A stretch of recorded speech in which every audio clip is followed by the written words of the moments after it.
Un saludo a todos, a Marco Mercado y Gerardo Riquelme de Insights Process Management. Estamos dando inicio a un ciclo de entrevistas con distintos actores que están involucrados en lo que es gestión de programas de compliance. Vamos a dar comienzo a la primera entrevista con un gran amigo, un gran invitado que es Mariano Gochman. Mariano es arquitecto por la Universidad de Buenos Aires, más de 17 años en Siemens, los últimos 8 años como Compliance Officer por Siemens SA para Chile, Perú y Ecuador. Te damos la bienvenida, Mariano, y las gracias por aceptar esta invitación. Hola Marco, hola Gerardo, muchísimas gracias obviamente por esta invitación y obviamente por esta gran iniciativa de charla y de contar un poco la experiencia que tiene uno, ¿no? Perfecto. Mariano, lo primero, si tú nos puedes contar un poco de tu trayectoria, cómo llegaste a Siemens, cómo llegaste a ser el Compliance Officer, en tus palabras. Bueno, la verdad que es una larga historia, ¿no? Uno de estudiar arquitectura, de estar con planos, con proyectos, la verdad que cómo puede llegar a estar en compliance. Y bueno, trabajando en multinacionales uno va haciendo su propia carrera, ¿no? Yo trabajaba en una empresa suiza antes de venir a vivir a Chile y cuando me contrató esta empresa, teóricamente me contrató para dibujar planos y nunca dibujé un plano. Contrataron a otra empresa para que hiciera los planos, para que hiciera todos los dibujos y a mí me contrataron para corregir esos planos, ¿no? Era como el mandante corrigiendo a su proveedor o, digamos dándole el ok al proveedor. Y la verdad que uno va haciendo carrera, ¿no? Entonces pasé por áreas de proyectos, por áreas de compras, por áreas de ventas. Y en el área de ventas uno se va desarrollando y después, bueno, esa misma empresa me trasladó a Chile. Nosotros estábamos trabajando para Costanera Norte, pusimos todos los sistemas de pórticos de peaje, que era la Ah, empresa que yo estaba.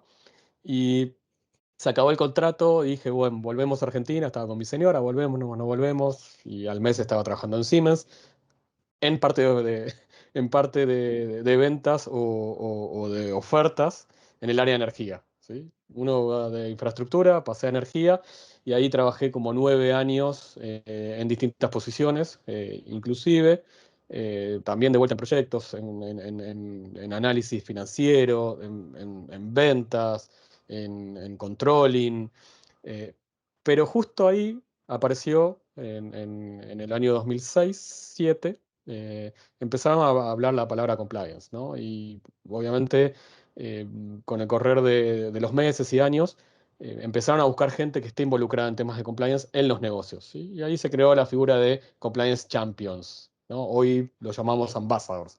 Entonces ya uno empezó a tener un poquito de noción de lo que era compliance, a pesar de que estaba la estructura de compliance. Y después, bueno, obviamente de 9 años trabajando en ese área o en ese sector, perdón, eh, quería un cambio. Me enteré que estaba la posición abierta de Compliance Officer y postulé y quedé. Bueno, ya van más de 8 años o 8 años en el cargo, con 3 países también con responsabilidades, con culturas distintas. Y la verdad que, si bien te lo hice en resumen de casi 20, sí. 25, 23 años en 2 líneas, la verdad que es una experiencia increíble, porque uno dice, bueno, pero te vas a un área centralizada, un área de soporte, pero un área de soporte como compliance, que tenés una visión completa de la compañía, es bastante entretenido, ¿no? Y la verdad que feliz de poder continuar y apoyar a la compañía desde este lado, ¿no? Mariano, y este tránsito que nos cuentan, desde el punto de vista de los retos quizás profesionales que significó pasar como de un área operativa a esta área más de control, basado en esta experiencia, ¿cuáles fueron los principales desafíos que a ti te tocó enfrentar en esta etapa de crecimiento y formación para estar hoy día como uno de los íconos regionales en la industria de compliance? Bueno, no, gracias, no tanto. Uno sigue aprendiendo todos los días, ¿no? Pero la verdad que sí tuve y tengo retos. uno sigue aprendiendo todos los días, ¿no? Porque la corrupción se va reinventando todo el tiempo. Entonces, tenemos que estar al día, tenemos que seguir entrenándonos. Pero la verdad que voy a abrir un paréntesis. Para mí, pasar del negocio al área de compliance no fue tan complicada porque la mayoría de de las personas de la compañía me conocían, ¿no? Y eso es algo clave, que la gente conozca al compliance officer es buenísimo. ¿Por qué? Porque le generás una confianza que por ahí antes no lo tenía. Segundo, yo soy el cuarto compliance officer que tiene Siemens Chile, por ejemplo. Entonces, ya el camino recorrido por los anteriores, post escándalo, Siemens tuvo un escándalo de corrupción en el año 2006, un mega escándalo. Eh, por lo tanto, lo que hicieron estos compliance officer y el sistema, obviamente para mí fue mucho más simple venir y obviamente poner mi granito de arena, pero eh, los retos siguen siendo igual, ¿no? Lo bueno cuando uno trae los valores de la casa y coinciden con los valores que tiene la compañía, se hace mucho más fácil, ¿no? Digamos que hay desafíos como por ejemplo que la gente tenga miedo a declarar, ¿no? O a levantar la mano, entonces nosotros estamos inculcando todo el tiempo eso, y hay otros retos como trabajamos con seres humanos, ¿sí? Tuvimos un escándalo sistémico, ¿no? Desde la casa matriz, se sabía lo que estaba pasando a nivel mundial.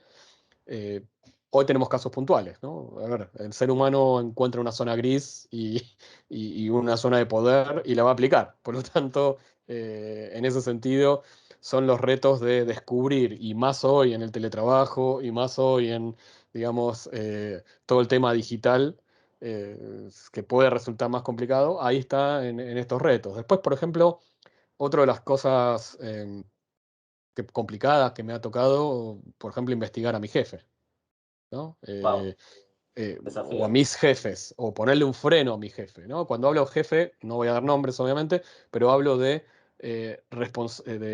digamos, de ser responsable con tu cargo, de no generar un conflicto de interés porque tu jefe es funcional y poder ponerle un freno si está haciendo las cosas mal, ¿no? Es por una protección a él y a la compañía, ¿no? Entonces, digamos que no es menor poder hacer eso. Entonces, yo creo que los retos, como para resumir, obviamente son actualizarse a los tiempos de hoy, ¿no? Seguir, obviamente, viendo y generando la confianza a que la gente pueda levantar la mano y decir, miren, me parece que hay algo que podría ser de compliance. Y por otro lado, digamos, cuanto más conozcas las compañías, mejor, ¿no? Mariano, uno de los temas que tocaste tiene que ver con parte de los escándalos que sacudieron muy fuerte a Siemens y cómo construyó este programa de compliance, integridad, y que hoy lo pone, pasados los años, como un referente a nivel mundial en temas de compliance. Sin entrar al detalle de lo que fue esta historia, ¿cuáles crees tú que han sido a lo mejor las claves organizacionales que han llevado a este tránsito y que este tránsito de alguna manera haya sido y esté siendo exitoso y sirva hoy día como de modelo de estudio incluso? Claro. Bueno, la verdad que todo esto es público. Hay un caso, es caso en Harvard, ¿no? Así que ahí lo pueden buscar también. Pero el caso de Harvard te dice hasta el punto donde Siemens arregla con los gobiernos de Estados Unidos y de Alemania.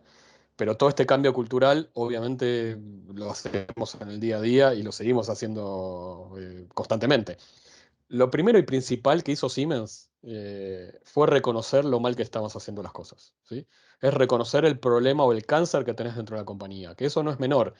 Eh, Piensen que Siemens es una empresa de más de 170 años de historia, está en más de 190 países, es la empresa número uno de Alemania, entonces a nosotros esas cosas no nos van a pasar. A nosotros no nos pasaron esas cosas, ¿ves? Digamos, la omnipotencia que tenían los gerentes de esa época o el management que tenía la compañía, digamos, son cosas de fuera de la compañía, no nuestras. Entonces, reconocer eso ya es clave. Segundo, abrir la compañía que se investigue. Decir, muchachos, acá tienen la llave de la compañía, queremos hacer las cosas bien. Fue una decisión que tuvo que tomar el board. Y open kimono, ¿sí? Estudien todo lo que tengan que estudiar, analicen todo lo que tengan digamos, que analizar, y de ahí nos dicen lo mal que estamos para poder, obviamente intervenir. ¿Y qué es lo que se intervino? Bueno, fue un año de amnistía donde la gente tenía que levantar la mano y decir, yo hice mal esto, o mi jefe me obligó, o mi vecino está haciendo lo otro. La verdad que no fue grato. Sin embargo, fue una medida que se tomó como para decir, ok, vamos a ver la temperatura de lo que está pasando dentro de la compañía, y a partir de ahí empezar a trazar la nueva Siemens, ¿no? ¿Y cómo fue la nueva Siemens? Establecer al número uno de la compañía hablando de estos temas, ¿sí? El top from the top. Si el número uno de la compañía, el número uno de tu área, el número uno de lo que esté haciendo, no habla de estos temas, no se mete con estos temas, obviamente esto no va a generar ese cambio. Entonces, se contrató en ese momento, obviamente, a una persona, un gerente general mundial que venía con conocimientos de compliance y vino a cambiar la imagen de la compañía, ¿sí? Vino a gestionar o a tratar de establecer en ese momento un sistema de compliance que pasó a ser totalmente independiente, porque antes del escándalo nosotros teníamos compliance, teníamos un código de conducta, teníamos una línea de denuncia, entre comillas, pero estaba manejada por 4 abogados, así, para 500.000 empleados, en un tercer nivel en recursos humanos. Imagínate o imagínense 4 abogados para 500.000 empleados en un tercer nivel, sin poder, sin autonomía, sin presupuesto propio. ¿Qué sistema puede llevar a cabo, ¿no? ¿Qué investigaciones se pueden hacer? ¿Qué soluciones se le pueden dar a la compañía? ¿Qué protección se le da a la compañía, ¿no? Con eso. Obviamente, código de conducta totalmente en el cajón, no las denuncias quedaban ahí. Entonces, había que cambiar eso. Y obviamente al establecer un departamento de compliance totalmente independiente, con presupuesto propio, con línea de reporte de la máxima autoridad de la compañía, eso ya hizo que empiece a rodar, ¿no? Este cambio cultural que necesitábamos. Después, obviamente, lo van haciendo las personas, lo va haciendo, como decíamos, el mensaje que le dan los jefes y obviamente va a tener una madurez con el correr de los años, ¿no? En un principio todo era compliance, todo pasaba por compliance, eso Claro. lo podemos contar claro un poco después, pero la verdad que se hicieron otros ingredientes también, como cerrar cuentas en paraísos fiscales, empezar a, digamos, analizar con quiénes estábamos trabajando, ¿no? En la línea, digamos, de la cadena, desde clientes hasta proveedores, de dónde vienen los dineros y a dónde van los dineros de Siemens. Por lo tanto, se empezaron a hacer cosas que antes no se analizaban. Y esa receta, más allá de cambiar todo el management, ¿no? El 40% de la plana media para la casa, el 70% de la plana alta de Siemens para la casa, si ya lo hablamos así en criollo, eh, generó este cambio. Entonces, digamos que la vacuna la pusimos cuando empezamos a darnos cuenta que teníamos las cosas malas. Y a partir de ahí se generaron los cambios más que positivos, porque en un principio uno decía, oh, compliance es tabú, uf, es un palo en la rueda. Y hoy es parte del negocio, ¿sí? Es parte fundamental del momento cero de cualquier oportunidad, ¿sí? eh, Analizamos la seguridad humana, ¿no? Con EHS, que se analiza todo el tema de medio ambiente, de salud, ¿no? Y de seguridad y de compliance, ¿no? Entonces analizamos la seguridad física de las personas y el conductual humano. A partir de ahí, si estamos, digamos, ok, empezamos a hacer negocios. Entonces, para llegar a eso, obviamente hay que madurar y hay que transcurrir varios años como para poder decir, bien, esto es parte del engranaje y ya no es una molestia, ¿no? Mariano, y hay algo bien interesante de lo que tú dices, que en un minuto fue compliance, el tema top one probablemente. Ujú. Eh, con el transcurrir del tiempo, hoy día que ya tienen una posición que conversábamos como de líder en estos temas a nivel mundial, ¿cómo has visto tú cómo logra la compañía pasar de lo que a lo mejor era una reacción natural en que era un tema necesario porque tenían que responder a los compromisos que habían hecho con la autoridad, pero Ujú. para lograr mantener ese nivel en el tiempo? ¿Cuál es, de alguna manera, en tu visión, la clave organizacional que les permita que no perder intensidad y que este tema se haya mantenido en el top mind, en la cultura de su gente? Bueno, como te decía, en un principio más allá de digamos, de lo que es el sistema de compliance, como cualquier sistema de compliance, ¿no? Prevenir, detectar y responder, la parte preventiva es más del 80% de nuestro trabajo.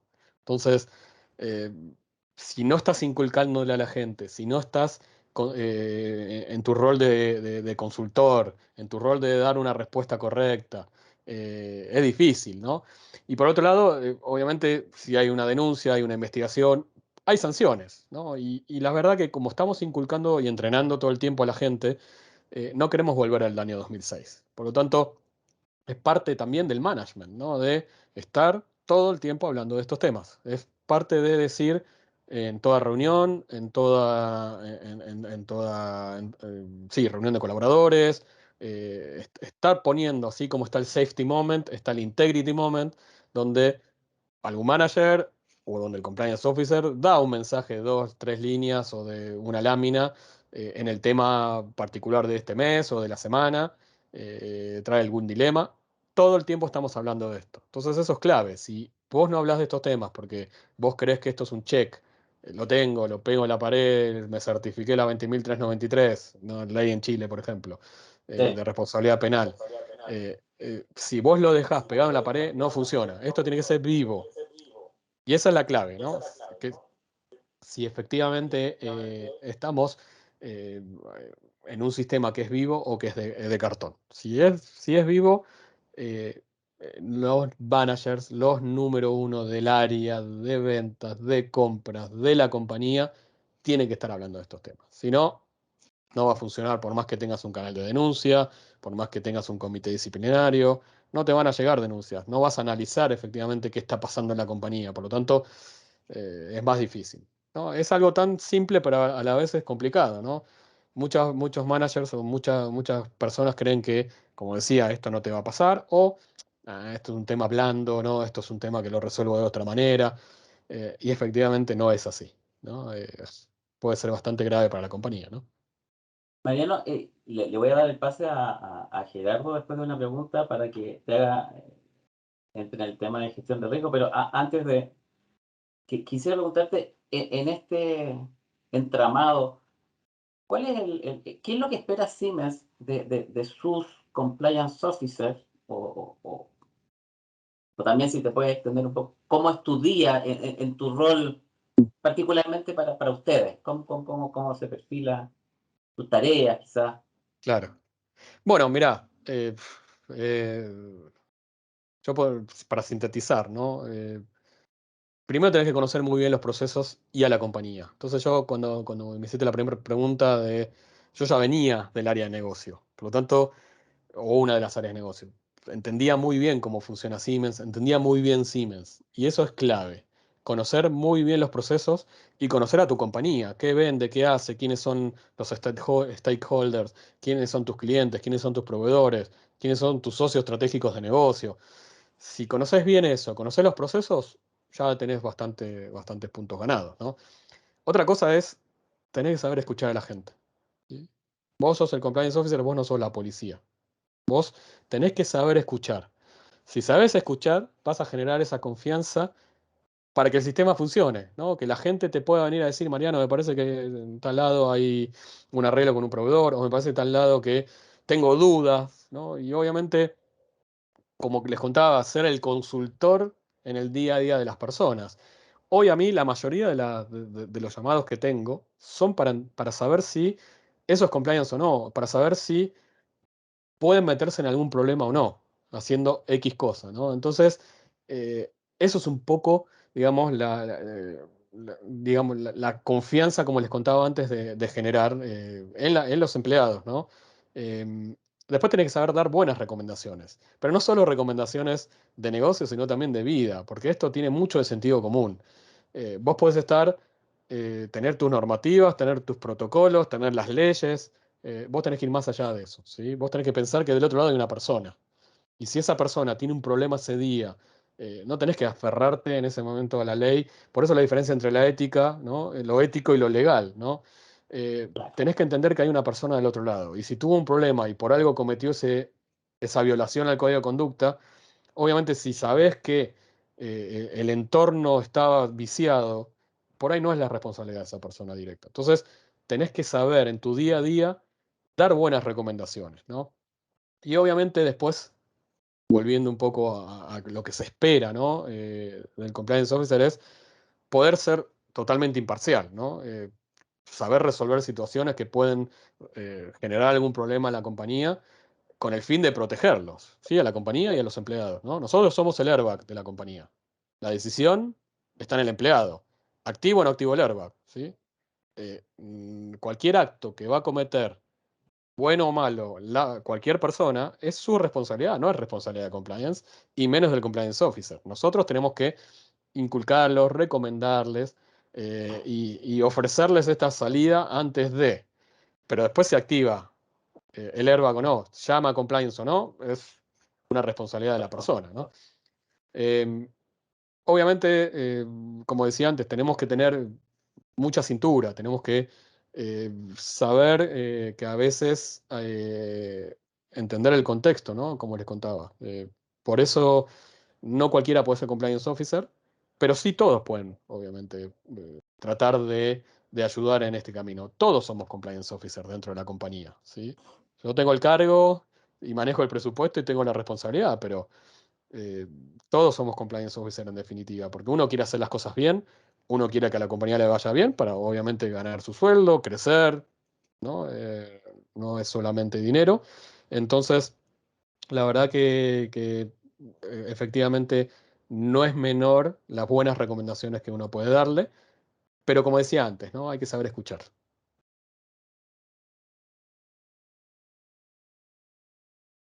Estás en mute, Gerardo.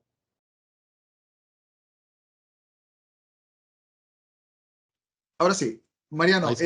desde la perspectiva de gestión, nosotros nos encontramos muchas veces con clientes que tienen no solo una, sino que varias matrices de riesgo, Ujú. temáticas, digamos, prevención de delitos, libre competencia, y que además fácilmente pueden sumar, no sé, cientos de riesgos y ni siquiera contar los controles, digamos. Yo entiendo que ustedes han tenido un proceso importante de ir simplificando los riesgos y controles que gestionan. ¿Nos puedes comentar un poco? Bueno, sí, la verdad que cuando se creó el sistema de compliance, y como les contaba antes, era tabú, ¿no? La palabra compliance, corrupción, todo lo que pasaba por ahí. Y cuando efectivamente se analizan los riesgos, se crea una matriz de controles que podemos hablar de más de 100 controles, 108 controles para ser precisos, cuando se crea el sistema de compliance. Y tener 108 controles, obviamente la gente que está dentro de auditoría sabe que una compañía gestiona más o menos 3.000 controles, ¿no? De todo. Pero tener 100 controles de compliance era todo pasado por compliance en ese momento, ¿no? Era todo niveles de aprobaciones para ventas, para contrataciones, todo compliance tenía que dar el ok, ¿sí? Con el correr de los años, obviamente, se fue recontraadaptando, ¿no? Cada 2 años nosotros tenemos la Compliance Risk Assessment, donde se analiza la matriz de riesgo que tenés y se analizan los riesgos que puede llegar a tener los distintos países, ¿no? Y ahí se van estableciendo. Con el correr, con la madurez del sistema de compliance que tuvo Siemens, esos controles efectivamente llegaron a ser 6 al día de hoy. No quiere decir que desaparecieron de la compañía, sino se fueron volviendo por ahí a áreas de finanzas o áreas de compra. Pero sí nos quedamos con algunos que son importantes para la compañía todavía, pero para Siemens, eh, o lo digo como un comentario, no hay una receta. Esto es lo que nos pasó a nosotros, ¿sí? No es que todos tienen que copiar lo mismo, no hay una receta para hacer un sistema de compliance, no hay una receta para manejar los riesgos. Eh, Esto es lo que Siemens pasó y por suerte nos fue bien y hoy durante 6 años consecutivos tenemos la mejor nota, ¿no? En índice de sustentabilidad en el área compliance, por ejemplo, en el Dow Jones, ¿no? Que es un índice bastante relevante a nivel mundial. Pero bajar esa cantidad de controles no implica que la empresa no esté protegida, ¿sí? Habla de una madurez, es como tener, siempre me encanta decir el ejemplo del Rottweiler, ¿no? Viste que uno tiene un perro, un Rottweiler, y por miedo a que pueda morder o escaparte, vos lo tenés agarrado del cuello. Y vas paseando agarrado del cuello. Esos eran los 106, 108 controles que teníamos. Con el correr de los años uno va soltándole el cuello, va soltándole la cadena, hasta inclusive puede ser, no te digo sin cadena, pero puede ir bastante más libre. Nosotros con estos 6 controles tenemos el Rottweiler feliz caminando por la calle, sabemos que no va a morder, transferimos la responsabilidad y la confianza al empleado, ¿sí? De vuelta, ya lo dije antes, es como que no va a ser responsabilidad del compliance officer si hay un ilícito de vuelta. Es la responsabilidad de la persona y esa persona va a tener, obviamente va a tener que pagar por sus actos, pero lo que nosotros tenemos que mejorar son los procesos, ¿no? Y ahí es donde analizamos nosotros, esas zonas grises, es no volver al 2006, que no vuelva a pasar lo que nos pasó. Entonces, eso es clave. Y por otro lado, nuestro sistema de compliance fue no solo a nivel matriz de riesgos y controles, sino también a nivel temas, ¿sí? En un principio solo veíamos anticorrupción, hoy vemos anticorrupción, lavado de dinero, libre competencia, privacidad de datos, derechos humanos y todo temas de acciones colectivas que tienen que ver con cómo queremos hacer los negocios y cómo queremos inculcar digamos, los pares de la industria, clientes, proveedores, actúen en estos mercados también. Por lo tanto, nuestro sistema abarca esos temas, ¿no? Y con la madurez, como dije también antes, es un día a día que uno sigue aprendiendo, ¿sí? No es que vas a decir, listo, ya lo logré, ¿no? Porque el mundo cambia, ¿no? Sí, llama la atención porque nosotros también vemos muchos clientes enfocados en gestionar sus matrices de riesgo, que ya son complejas, pero Ujú. tú mencionaste que los riesgos los revisan cada 2 años y el foco es más que nada en los procesos y en los controles. ¿Nos puedes contar un poco esa dualidad de cómo gestionan los riesgos versus los controles que los mitigan? No, a ver. Vos primero tenés que saber qué está pasando alrededor tuyo, ¿no? Vos tenés que saber cuáles son tus riesgos. Y de vuelta, la empresa también se fue reinventando. Sale el área de energía, sale el área de comunicaciones, entran más áreas de software, entran minería, o sea, salud, tenés distintos nichos. Por lo tanto, sí o sí tenés que saber cuáles son tus riesgos. Y a nivel riesgo vos tenés que saber después cómo mitigarlos. Y obviamente, a ver, no sé cómo funciona el resto de las compañías. Yo me imagino que muchas funcionan de la misma manera o analizan primero, saben, copian una receta de controles y las usan. Por nuestro caso, nosotros tenemos que saber que los riesgos más importantes de la compañía tienen que estar mitigados. Pero primero tenés que hacer reuniones de riesgo, workshops para ver cuáles son. Y los controles vienen solos. Después está el departamento de auditoría interna que tenemos nosotros, que se llama Risk and Internal Control, que está junto, como lo mencionás, eh, para analizar estos riesgos, para mitigar estos riesgos. Y si efectivamente hay deficiencias, es mejorar los procesos, que es un poco lo que estamos hablando. Por lo tanto, no todo, digamos, no todos los riesgos van a tener un control, no es uno a uno. A veces son, obviamente, grupos de riesgos que lo mitigás de alguna manera o eh, digamos, más controles para un solo riesgo. Eso, de vuelta, no hay una receta. Y esto piensen que es a nivel mundial, no es Chile, no es Ecuador, no es Perú en mi caso. Es a nivel mundial. Entonces, también tenés que aterrizarlo de alguna manera. Sin embargo, eh, al trabajar en una multinacional, todo tiene que ser analizado a nivel más macro, ¿no? Ujú. Oye, y tomando comentarios tuyos en términos de la efectividad de los procesos, porque tú comentabas por un lado no sé, una investigación a un superior, por otro lado, desafíos con proveedores y la relevancia de aplicar sentido común. Y algunos sentido común le dice que si yo tengo un programa de compliance 5 años funcionando con una escala continental o regional, y en 5 años nadie ha denunciado a un superior, o no tengo ningún proveedor importante que haya tenido alguna multa o alguna investigación, esto no funciona, uno pensaría inmediatamente, digamos. Entonces, ¿cómo lo hacen para que las métricas y la gestión les permita medir si los controles están siendo efectivos y si esto está funcionando como ustedes quieran, digamos? Bueno, tenemos controles por cuatrimestre o por trimestre, digamos. Todos los Q, nosotros tenemos que estar haciendo controles. Como te decía, ¿no? En este caso tenemos 6 específicos para compliance y ahí ya tenés digamos, una especie de temperatura. Después tenemos mediciones a los canales de denuncia. Nosotros tenemos 3 tipos de canales de denuncia. La línea, digamos, que puede ser la hotline, o nosotros la llamamos telas, donde la gente puede hacer la denuncia a través de un sistema, a través del teléfono, en el idioma que quiera, en el momento que quiera, 365 días del año.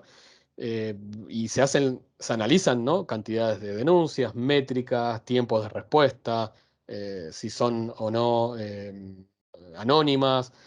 Después tenés un estudio externo que es un ombudsman, en este caso es una mujer, un ombudsperson, donde vos podés hacer también tu denuncia. La otra es mi oficina, mi teléfono, y todo el tiempo se está analizando cantidad no solo la cantidad de denuncias, digamos, físicas. Yo estoy todo el tiempo controlando las consultas que me hacen también. Pero digamos que eh, otro tipo también de análisis son los entrenamientos. Hoy, por suerte, Siemens ya se viene preparando antes, mucho antes inclusive del estallido social que hubo acá en Chile, y ya nosotros trabajamos, ya teníamos fácil 5 o 6 años atrás, o más, te estoy hablando de casi, sí, casi 10 años, el teletrabajo. Era una vez por semana, cada tanto, los jefes se quejaban, que querían ver a las personas en la oficina, pero ya nosotros nos movimos de alguna manera a los tiempos que se venían. ¿Sí? Hoy tenemos casi el 95% de los empleados en las casas, ¿no? Salvo los que tengan que estar en faena. Por lo tanto, analizar esas métricas, analizar los entrenamientos, analizar qué tipos de denuncia hay, hacen que efectivamente estemos viendo. Después también contratamos estudios externos, ¿no? Consultoras externas. eh, y todo esto, perdón, también tuvo que ver mucho desde el momento que se crea el sistema de compliance a hoy, ¿no? En un principio las métricas eran mucho más fuertes, eran mucho más necesarias para saber si realmente estábamos haciendo las cosas bien, se contrataban estudios de abogado externo para efectivamente analizar cómo estaba funcionando el sistema de compliance. Yo tuve la suerte y a la vez la no suerte, la desgracia de participar de una de esas auditorías que nos hizo un estudio de abogado americano, donde me medían inclusive el tiempo de respuesta en el teléfono, cuánto yo me demoraba en responderles, cuánto se demoraba la persona en responderle la solicitud que le hacía compliance, de ahí cuánto yo me demoraba en devolverle la información que ellos me habían solicitado, bueno, a ese nivel de precisión, ¿no? Eh, Ujú. y los tipos efectivamente querían realmente ver cuán importante era compliance, porque si vos le pedís algo al negocio y no te lo responde en 3 semanas, no es importante. Si te lo responde dentro de la semana, es relativamente importante. Si te lo responde enseguida es porque creen que efectivamente el sistema está funcionando. Entonces, la verdad que sacaron buenas conclusiones. Con el correr del tiempo y con la madurez que puede llegar a tener el sistema, hace que uno va aflojando esas mediciones, ¿no? Y te quedás solamente con lo que realmente necesitas, ¿no? Y vas enfocando, obviamente, el sistema a donde a vos te aprieta el zapato, como dicen acá. Pero de vuelta, efectivamente, no es una receta, es algo que nos pasa y lo seguimos aprendiendo. Hay cosas que uno vuelve para atrás y hay cosas que sigue avanzando, ¿no? Y así como pasa en cualquier sistema, ¿no? En cualquier área. Sí, y para cerrar un poco el tema de gestión, la última pregunta es, tú mencionaste la relevancia de tu experiencia en el negocio a la hora de llegar a este rol de compliance para, para poder tener discusiones relevantes para ello, digamos. Entonces, la pregunta es, ¿cuál es tu relación con los ejecutivos de las distintas áreas? Porque también vemos de repente mucho foco en, oye, el programa de prevención de delitos y la Claro. Ministerio de Comunicación versus ir a decir, ¿sabe qué? Ustedes operaciones, estos son sus temas, o ustedes comercial, estos son los temas que nos preocupan con ustedes. ¿Cuál es el enfoque que tienen ustedes de programa versus función dentro del negocio? Sí, bueno, no lo mencioné antes, pero compliance es cross para toda la compañía, ¿sí? Y compliance, uno cuando entra a Siemens, firma documentos o firma anexos a los contratos donde vos le autorizás a la compañía por temas de privacidad de datos, vos aceptás el código de conducta, haces la recepción del código de conducta, y dentro de estos papeles, de tantos que uno a veces ni lee o a veces firma, eh, está la full disposición al departamento de compliance, ¿sí? Entonces, cualquier tema que compliance necesita para una investigación, por ejemplo, o cualquier información que necesita, los otros departamentos te lo tienen que brindar. Con respecto al management, lo mencionaba antes, ¿no? Obviamente la madurez hace que los managers estén involucrados en estos temas. ¿Por qué? Porque todo el tiempo estamos hablando, porque estamos todo el tiempo recalcando, más allá de la parte formal, que yo cada 3 meses tengo reunión con el management de la compañía, una Compliance Review Board, donde le muestro todo lo que se hizo en compliance en ese cuartal, ¿sí? Casos, temas de regalos y hospitalidad, temas de investigaciones, temas de legislativos, temas de acciones colectivas que pasaron, cantidad de socios estratégicos de negocios, cómo se está desarrollando, y un sinfín de, digamos, de temas que uno lo habla. Ahí está el management de la compañía, ¿no? El número uno y todos, digamos, los número unos de cada área. Entonces ahí, respondiendo a tu pregunta, ya de por sí le estás mostrando, ¿no? La accountability de tu gestión. Pero de vuelta, esa gestión es un poco inculcada por el compliance officer, pero es algo que tiene que hacer la compañía, ¿no?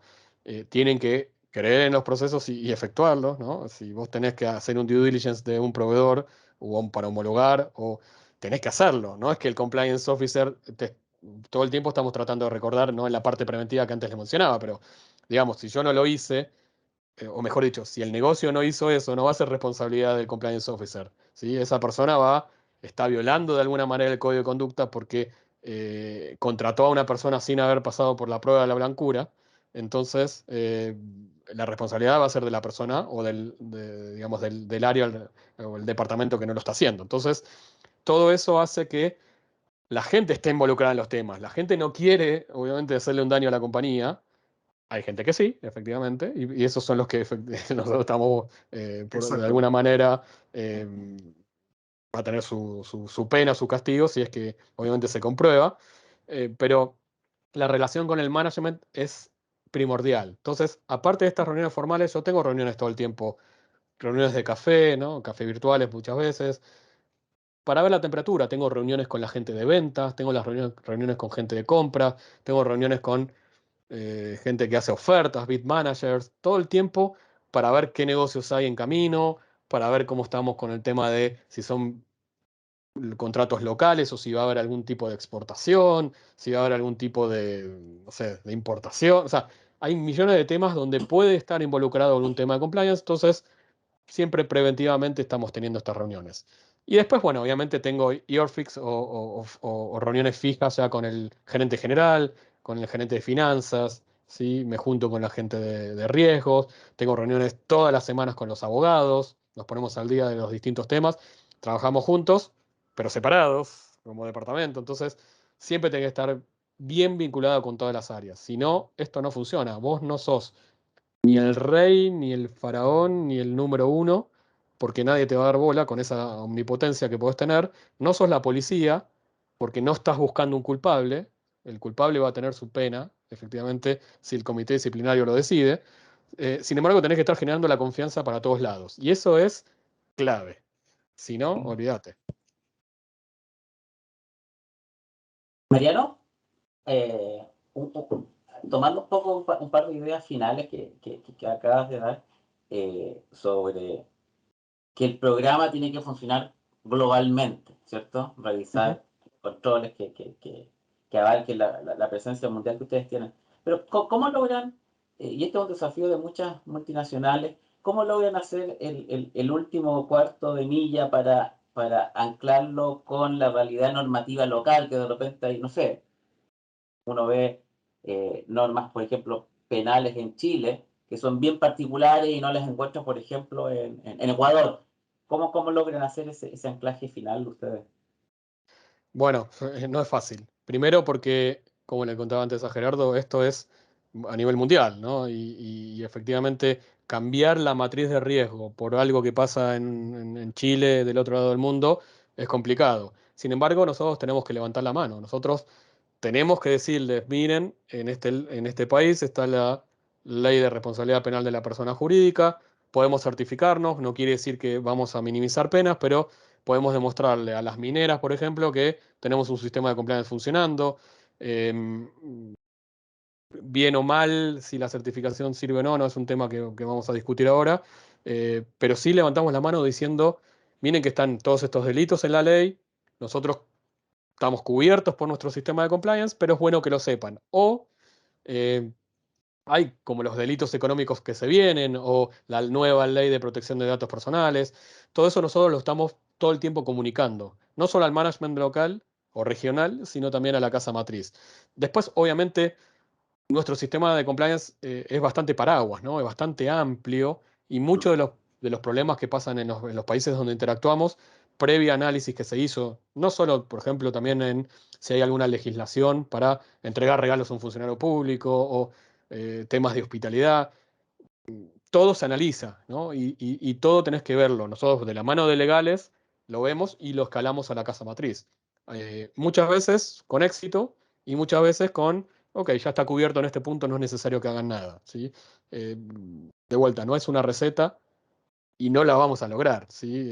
A veces sí la queremos copiar. Entonces, lo bueno que tenemos un canal de comunicación muy directo con la casa matriz, que escuchan, somos todos del mismo equipo, por lo tanto, digamos que se analiza y como les contaba, cada 2 años hacemos análisis de todos los riesgos que hay, hacemos todos los análisis de libre competencia que hay en los países, hacemos los análisis de todas las leyes o las leyes penales que hay. Por lo tanto, digamos que la matriz que se arma a nivel o la House of Risk, ¿no? La casa de riesgo que hay, por lo general contemplan todo lo que se habla en las regiones, ¿no? Mariano, y para darle unos minutos nomás quizás de reflexión, a propósito que hablabas tú de el proyecto de ley de delitos económicos, acaba de salir una norma de carácter general, la 461, que incorpora cambios a la manera en que las sociedades anónimas que cotizan en bolsa en Chile tienen que incorporar estos eh, indicadores de ESG, ambientales, sociales y de governance. Así es. Algunas reflexiones tuyas de cómo abordar este tema, cómo las compañías, cuál es tu visión de cómo se debe enfrentar esta realidad emergente. Bueno, a ver, nosotros somos una sociedad anónima que cotiza en bolsa en Alemania, no acá.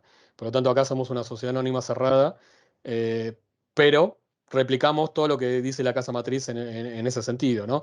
Y Siemens, la verdad que es una empresa que no ahora, sino desde su creación, siempre pensó en la sustentabilidad, ¿no? Si no, no duras tanto una compañía 170 o 175 años, ¿no? Hay un nuevo programa que tiene Siemens que se llama Digiri, ¿no? Y eso lo van a ver en las redes sociales. Hace varios años Siemens se comprometió a descarbonizar, en el caso de Siemens, las fábricas, para el año 2030 llegar a carbono neutral, pero hoy fue un poco más allá, ¿no? Y con el proyecto DIGRI, que es las siglas, ¿no? Que quiere decir descarbonización, ética, governance, temas de equidad, temas de medio ambiente, temas de contrataciones y de gestiones, obviamente, transparentes y limpias, hace que sea un programa un poco más amplio, ¿no? Y cuando vos hablas de ESG, nosotros lo estamos metiendo dentro de todo esto. Nosotros estamos, fíjense que compliance es parte también de este programa. Nos van a medir, cuando dice la E de ética, de ethics, tenemos algunos KPI que comprometernos, ¿no?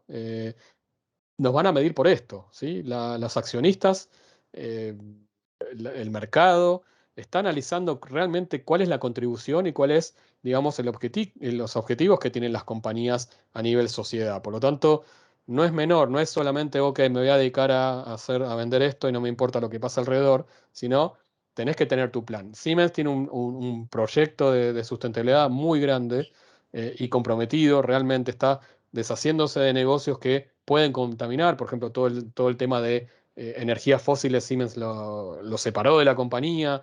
eh, Todo esto con el afán de llegar, ¿no? A lo que mencionaba antes de la descarbonización, por ejemplo, inclusive en sus fábricas, pero por otro lado, darle un propósito a la sociedad, ¿sí? Nosotros estamos orientándonos en negocios donde el ser humano va a necesitar lo que necesita, como salud, como digitalización, como informática, como lo que se les ocurra en el mundo virtual de hoy. Y Siemens está enfocándose en eso. Entonces, yo lo veo bien, lo veo excelente y lo veo mejor todavía que los sistemas de compliance ya estén hablando de estos temas, ¿no? No es fácil a veces medirlo, no es fácil meterlo, sin embargo, nosotros como compliance ya estamos metiéndonos en este proyecto que es de distintas áreas, no es solamente de compliance, no es solamente el negocio, tenés muchísimos actores de vuelta, vamos todos a la par y en paralelo para llegar al objetivo común, ¿no? Y creo que es más que importante que lo mencionen, ¿no? Es lo que se viene, más que los delitos económicos, más que lo que se viene es cómo va a subsistir las compañías, cómo va a subsistir la sociedad de alguna manera, ¿no?